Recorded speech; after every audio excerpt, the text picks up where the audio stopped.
We're here today to talk to you about decision making and really keying into how, as a writer, do you make decisions? And we have some fun content and questions and tell you a little bit about ourselves. And if you're here in the live chat, say hi.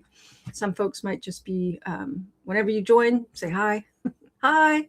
We're going to just get started. And for those of you who aren't here live, we're going to have a replay. So I'm Beth Barany. I am a creativity coach for writers, also a trainer for creative entrepreneurs, specifically writers who want to serve other writers. I have some other hats as well, podcaster. I do a podcast called How to Write the Future, and filmmaking, and all those fun creative things. I wear a lot of creative hats. Oh, and I'm a novelist. Did I say that? I can't remember if I said I was a novelist. I write science fiction and fantasy, and I help science fiction and fantasy writers write, edit, publish, market to the delight of their readers. So Gala, why don't you introduce yourself? Hi, I'm Gala Ross, and I am a novelist as well. I published 9 novels with my co-author under a different pen name, Willa Drew, and I am a book coach, and I also call myself a publishing strategist. I help people with going from a book idea to actually writing a book to publishing a book wherever you're in the process. I also have a specialty in romance, so I do a lot of workshops on how to do romantic subplots, or people who write romance or romantasy love working with them and making sure that all of the character arcs and love subplots are merging really nicely together. And now I am Beth's sidekick in this creative entrepreneur adventure that we started last year, which has been amazing. We met so many awesome creative people who are making writing not just the writing, but that they are actually having other businesses connected to it. So, hi. Awesome. Yeah. Hi. Yay. I'm so glad you're here, Gala. And so today we're going to talk about decision making. And those decision trees where, you're at a fork in the road and it's either yes or no, and you can only choose one or the other. Something similar to story writing as well. Hi, John. Welcome. And but sometimes it can be very hard to make decisions. So I love this idea of really analyzing the decision-making process, because that helps us both as writers in our creative process, as well as if you want to start a business helping writers, or you're in business helping others with your creative skills. There's, oh my gosh, so many decisions all day long, right? So the first thing that I notice, and I'll be curious to hear how this lands for you, Gala, is when we are stuck, when we are absolutely stuck, either in our storytelling process or in our business, any part of our life, it's actually sometimes a values conflict. Meaning you might hear yourself say, well, one part of me wants this, but another part of me wants that. And some examples might be, well, you want to go out and play because it's such a beautiful day, but you have work to do. And that's and so that's about job security, right? And pleasing the boss, whether the boss is yourself or someone else. So that's a simple example, right? You want to go out to play, it's beautiful, but obligations. So that's a values conflict. The need for play versus the need for security. Yeah. Another that as writers we often face is deadlines. We need to get something done, or we need to make it perfect. And that's also a values conflict, right? How many times has it felt like the book is just being torn out of our hands because of some deadline, either self-imposed or given to us? And that's another values conflict. And another example is, especially when it relates to marketing, visibility versus privacy. I don't know if Gal, if you experience this as well, right? Writers, we tend to be pretty introverted. I am definitely, I'm in the middle. I'm an ambivert, but I have a hard stop. I'm like, I'm done. I did a panel yesterday for a film student club at UC Berkeley. It was so fun. Yeah, Gal was there. It was great. And I'm like full on engaged. I helped organize the thing. And then when it's over, I'm like, okay, that's it. I can only talk to one person at a time, and I'm done. So it's like very visible, and then need for privacy. So sometimes those two values conflict. Do you have anything to add, Gala? I think with the values, a lot of times for me, it's family versus work, because I have 2 kids. And I have this edged guilt sword where, from on one side, I feel like, oh, I need to do more work if I want to progress. I want to do weekly newsletters. I want to do newsletters is like became a curse word in our household because every time my kids ask me, like, so what are you working? I was like, I'm working on a newsletter. He's like, not a newsletter again. And I'm like, okay, when I finish this newsletter, we can go and do something together. And so I know that I have certain goals, and to achieve those goals, I need to spend certain time on certain things for the business. At the same time, I know that I'm a mother by choice, right? Nobody thrust this on me. So I want to spend time with my kids. And when they come with emotional regulation things or whatever, it's like, okay, do I just not send a newsletter this month or this week? Sometimes it becomes this month, unfortunately.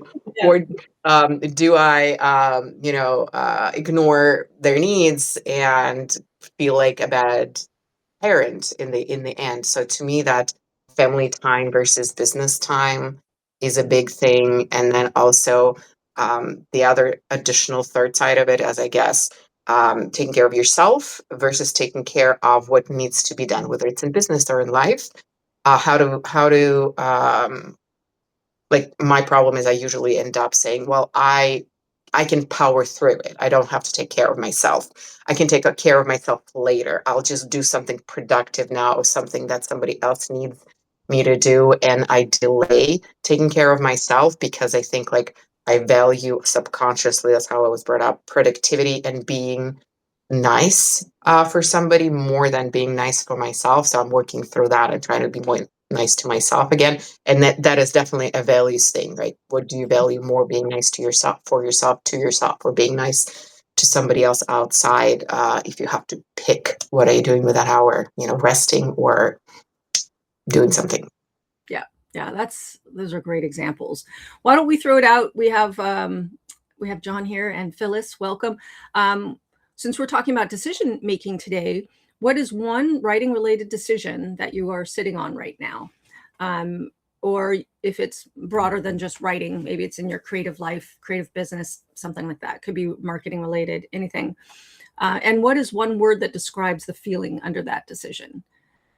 Fear or grief, excitement, guilt, relief, pressure. You talked about pressure.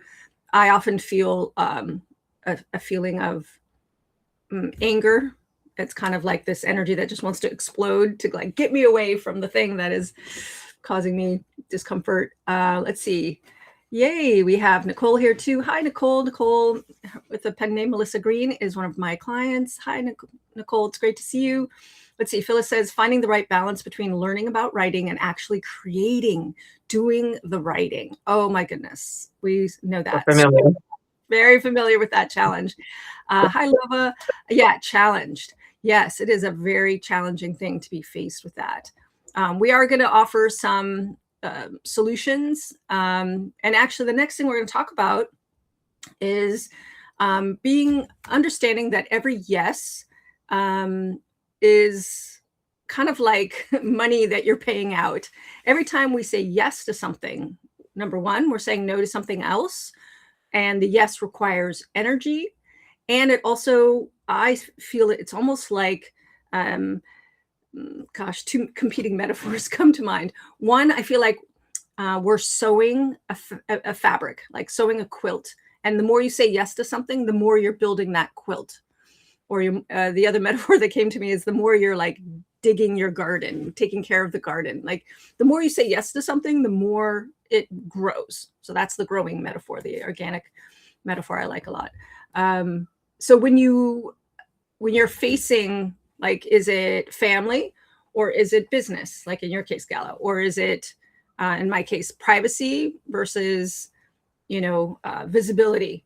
I often feel that struggle. And so in any given moment, I don't think it's a hard and fast, but in any given moment, we have to ask ourselves, what is the most important thing here? And that's one of the questions I use for myself is to discern. How about you, Gala?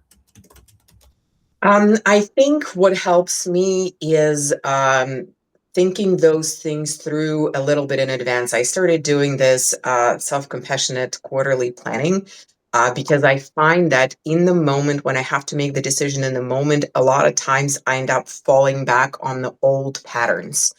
And I end up going with what I already have been doing because if I'm overwhelmed, if I'm struggling, just thinking through the problem and like making a more fair decision is hard. But if I set aside time like once a quarter and decide, okay, what are my priorities for this quarter? What am I focusing on? What is my why for this quarter? And then I basically put it somewhere on a post-it note on my computer. I also put it like on my screen places, and then when I am in this panic mode and I'm like, oh my God, what should I do? This, or this? I'm like, okay, what is my goal? What is my goal this quarter? That is my goal. How does this align with that goal? Which one of this will align better with my goal? And 90% of the time, that alone will kind of give me the answer. Not always, but Mhm. it really helps with that decision fatigue and with the decision overwhelm. Just going back with what I made a decision about when I spent time specifically being really true and honest with myself about my whys and my values for that quarter. That's wonderful. And I love that. So I put in the chat, and you're welcome to share if you feel comfortable.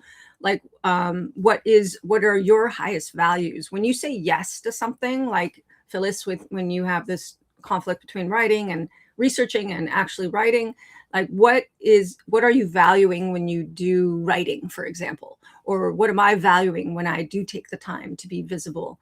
And then when you say no, there's nothing wrong with saying no. No, I don't want that thing. Like, no, I'm done being visible. Like, that's okay, right? That also shows that you're valuing something. Like, I needed to protect my energy. Um, and as you showed, Gallet, like it's quarterly for you. For me too, I set quarterly goals. I love that, as Patel, balance. That's wonderful. And so um, you could ask yourself today, what is your non-negotiable value for this season in your creative life? What is the Yeah. thing that like you're doing, Gala? Like what is the and I noticed for me what is staying focused on my top priority, which is our creative entrepreneurship bootcamp, which we'll share in a moment. Like really being ready for that, as ready as I can be, and not letting myself be distracted by all the things that it like, oh, you're supposed to do this and you're supposed to do that and you're supposed to show up in these ways. And I'm like, no, I right now I need to be as focused as I can. So focused, I guess, focused and committed to that one thing, which I would say is when I say yes to to working on the boot camp. And great. So anybody else want to share? What is your highest value right now? What are you noticing gets honored? Phyllis, for you, what gets honored when you research? What gets honored when you write? And when you're saying no to one or the other, what is being honored? We're not wanting to make ourselves wrong for the choices that we're making. It's good to understand what's beneath it. What is the values that we're saying yes to beneath it? Yeah, why are you learning and why are you writing? Because for me, this year, at the beginning of the year, I made a decision for this quarter, for the first quarter. I'm going to do the second quarter planning like in a couple of weeks. It was my first value was I wanted to prioritize my coaching business and my creative entrepreneurship business. So I wanted to spend more time on that and not feel guilty because I was feeling I was not writing a last half of the last year and I was feeling very guilty about it. So it kind of is like, with nutrition, like, oh, you ate the chocolate and you felt guilty. And all the nutritionists are going to tell you, like, if you ate the chocolate, enjoy the chocolate. You shouldn't be like, Enjoy what's the it. point? Right? You're either eating it and enjoying it or like don't eat it, but like eating it and feeling guilty is counterproductive. So I really caught myself on that and I decided, okay, I'm just going to be honest with myself. I have a very limited amount of time, and my priority number one is going to be my coaching and working with Beth on creative entrepreneur classes. And then my second priority was rest because I constantly do not rest enough. And then in the end, I get sick and then I am not productive for a way longer time as a result. So it's like, well, I might as well build in more rest. So a lot of times now, like yesterday, going to the networking event, to me, that is rest because I like interacting with people. And I was like, well, yes, I need to curse word write my newsletter. And of like, oh, it's going to take me at least a couple of hours. Should I stay here and write my newsletter, or should I go and interact with people and do this networking event? And I know going and interacting with people is going to fill my cup, and it's going to give me that extra thing. And I'm going to go and do that because that is very important to me. And what I did with my writing, that became my third priority, and it was writing joyfully. So I'm writing, like I have a day dedicated to writing, but I'm writing for joy, not for number of words, not for any deadline, not for anything. So whenever like on Wednesdays, I usually write, I like look at it and I'm like, oh, I only wrote 1,000 words. And I'm like, nope, no, no, no, no, not the point. Not this quarter. We're not counting words. We're just reading for fun. Did I have fun? I had fun. And then kind of like reminding myself of all of those things. That's been helpful. So Yeah. Phyllis wrote also, my value about learning is shifting to valuing how I can actually implement what I learn by engaging in writing. Yeah, that's great. That's great. And that takes us to this next thing. Like when we are choosing between two different things and we're noticing, oh, I'm doing this, you're socializing versus writing your newsletter, that our decision isn't a forever decision, and that we're saying yes today to something, and then tomorrow we can say yes to something else.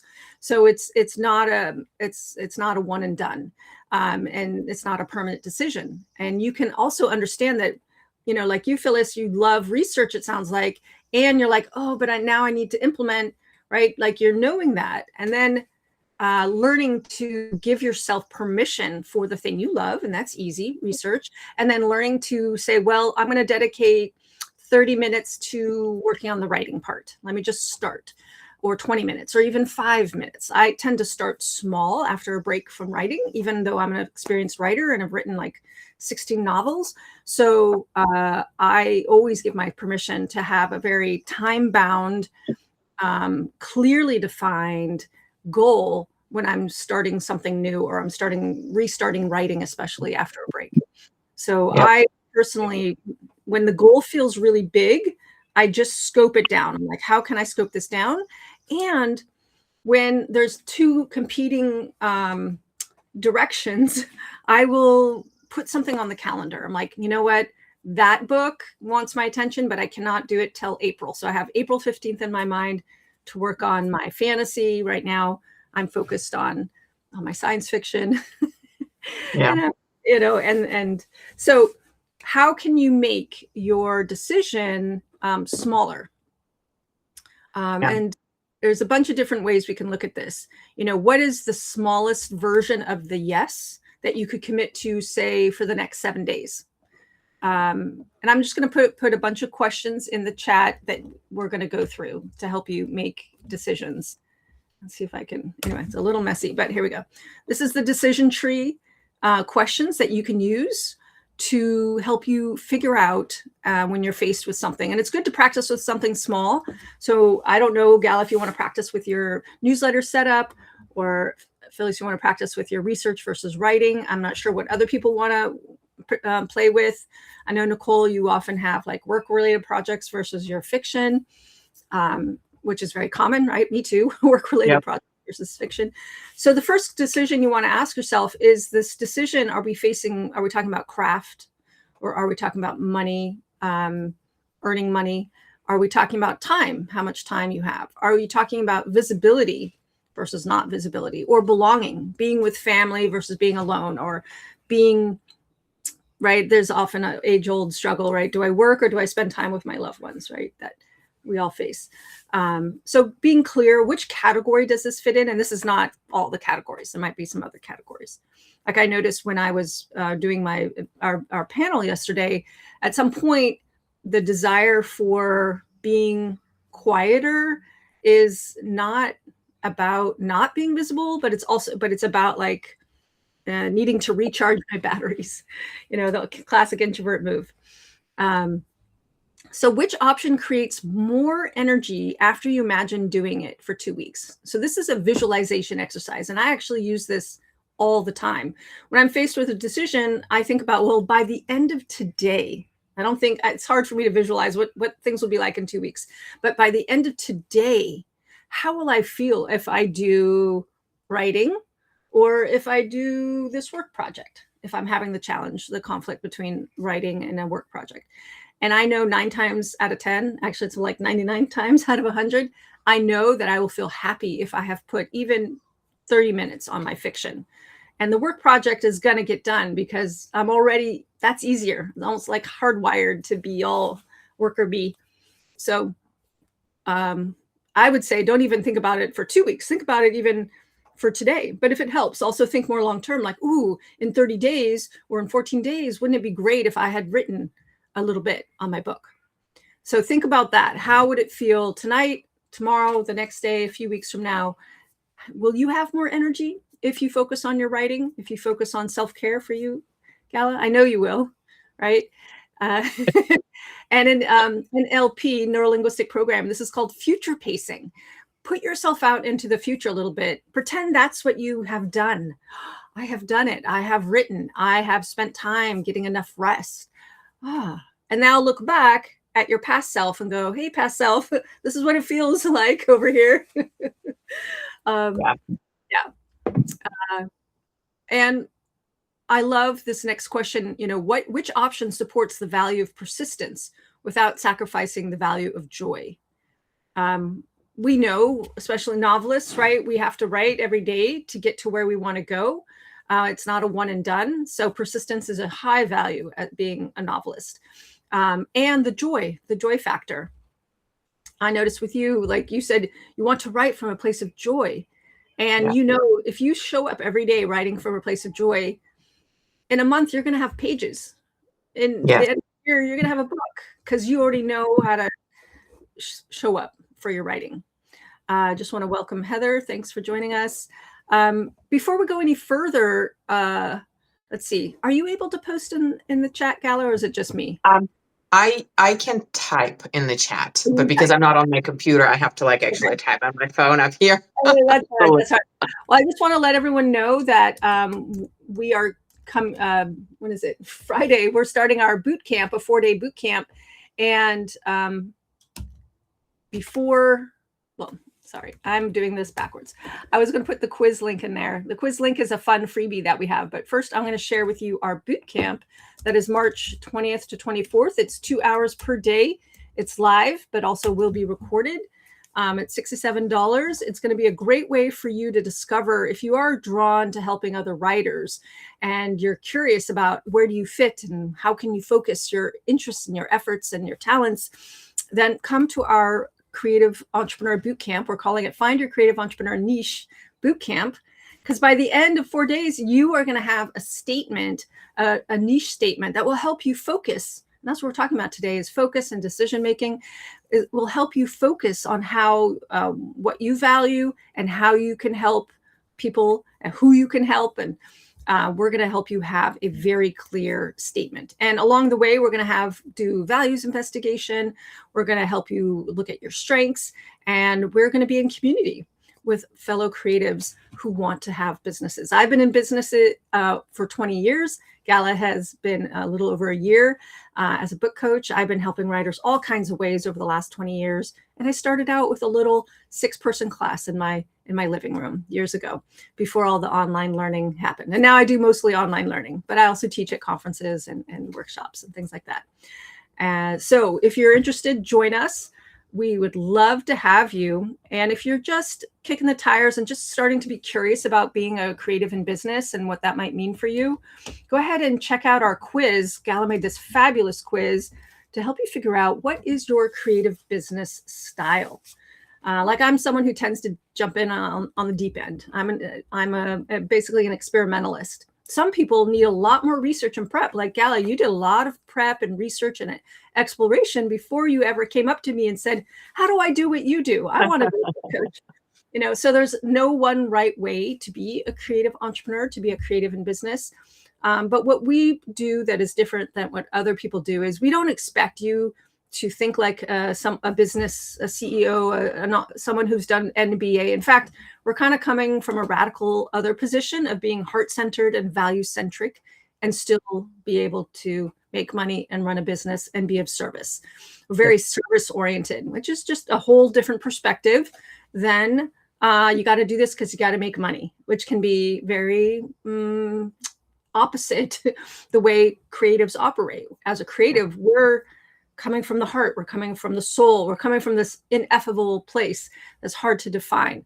And I think we can be in business in a similar way, in that we're coming from our heart, we're coming from our guts, we're coming from this place of like this urge, this crazy urge to be a creative person. And then bloom, Yeah. it can blossom into, I want to be of service. Well, how do I do this in a way that is in alignment? So we're really curious about that, and having you be in alignment with yourself and be of service and still make money. And we all win.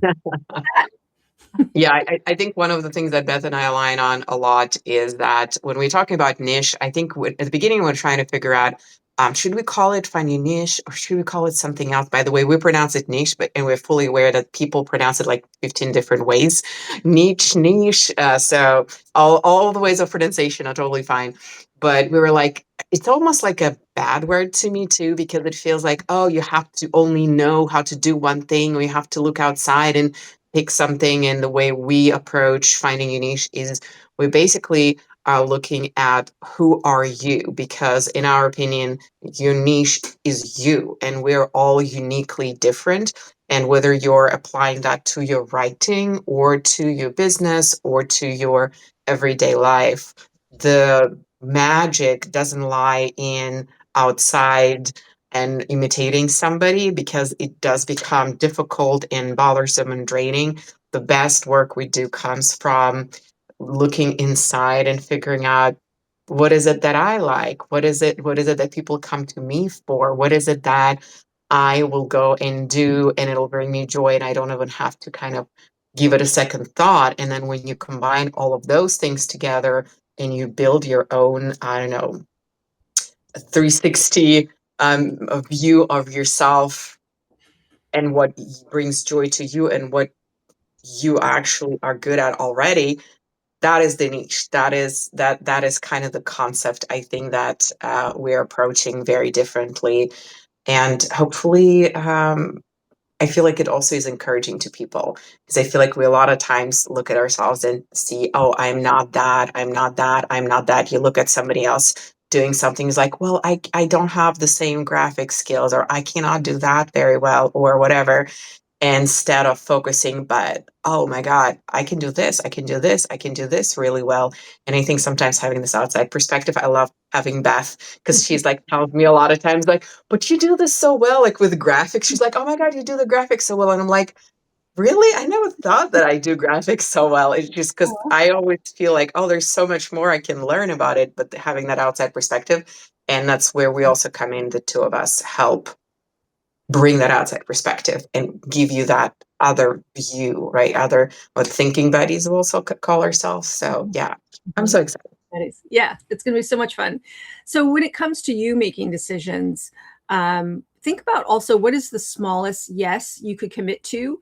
Like for you, Phyllis, research versus writing. In what way could you even do a little bit of writing, keep the research going, but do a little bit of writing, a little bit of writing? What is that smallest version of yes? Because also there's something that isn't really in the idea of decision tree, which is sometimes we don't say yes to something because we've never done it.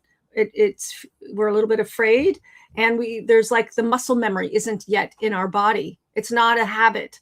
99% of the things we do in our life is actually all habit based. So it can be very scary developing this new habit of getting to the writing. So starting small, and that's why this question here for the decision tree is, what is the smallest yes you could commit to for the next 7 days? What might that look like for you? Could you put a time boundary around it? Could it be 5 minutes, 10 minutes a day? Is it word count? Oh, I'm just going to do 50 words. I know people who've written novels like 50 words a day, 100 words a day. Is it going to be, I'm just going to play? I'm just going to have a boundary of time in which I play. So there's a lot of different ways, and those are by no means the only ways. Yeah. And the last question to ask is, what would make this an easy no? Like, oh, right. How do you sweeten the yes so that the no is a little not as sweet? So I'd be curious what that would be for you. And with the finding writing time, I think that there are so many different strategies.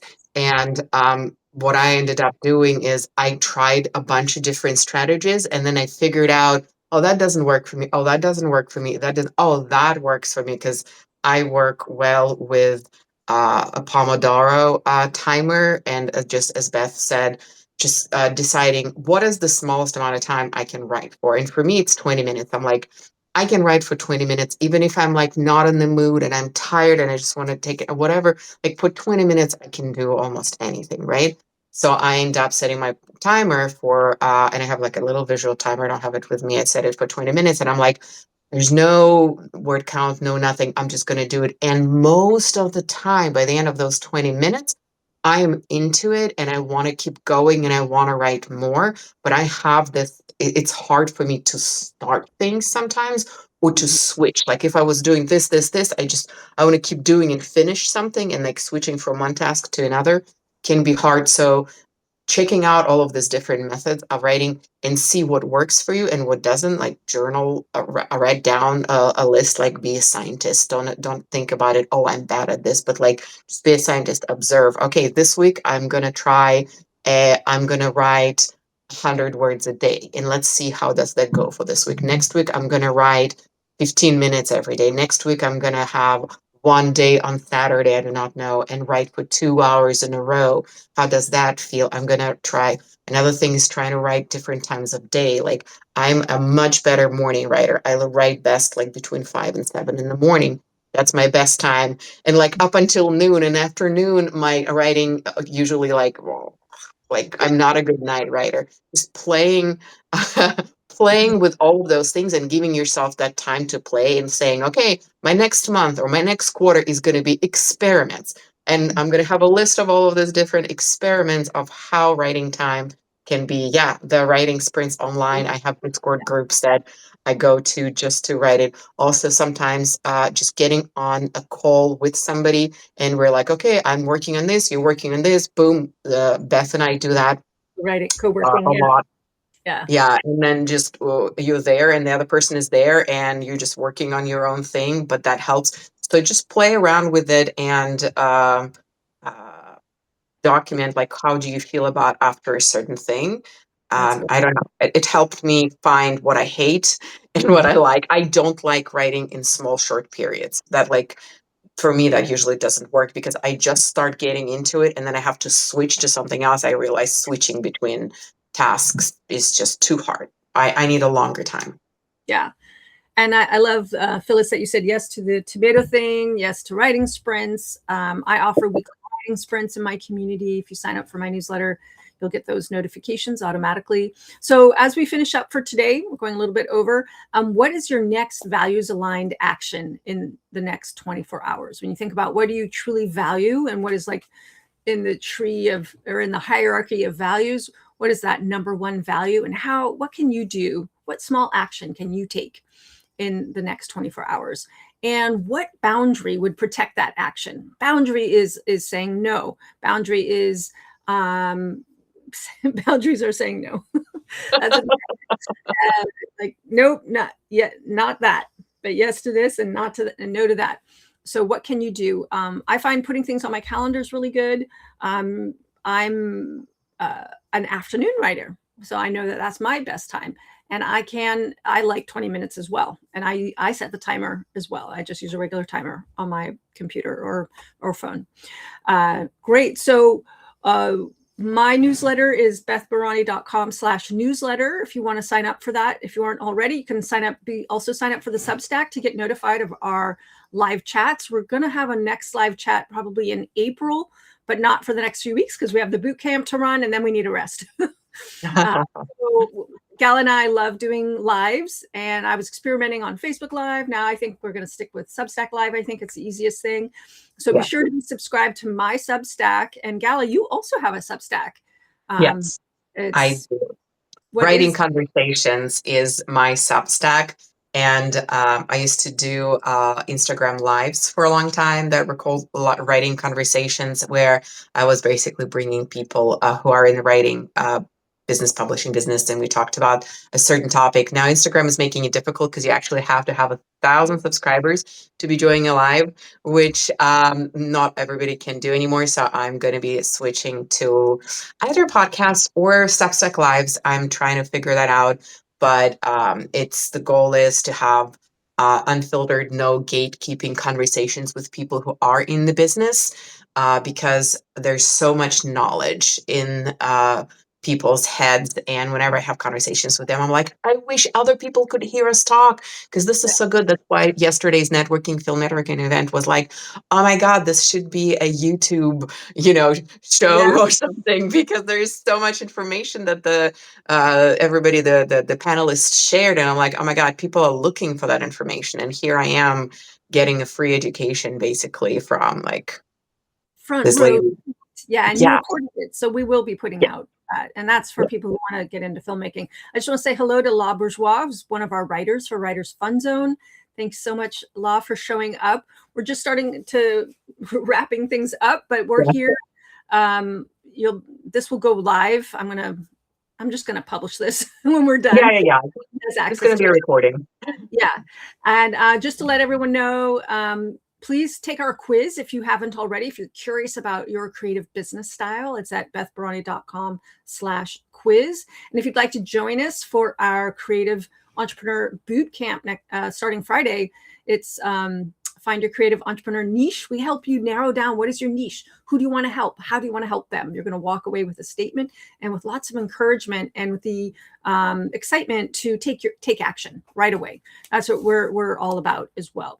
So that's at I don't have a short link. I should have made a short link, but anyway, it's bethbarany.thrivecart.com/find your niche. It's in the live chat, and it will be in the reposting as well once I figure out how to do all that. So I think we should sign off for now. Thanks so much for joining, everyone. You're welcome to ask us questions in the comments or notes, or tag us at us everywhere. I'm at Beth Barany everywhere.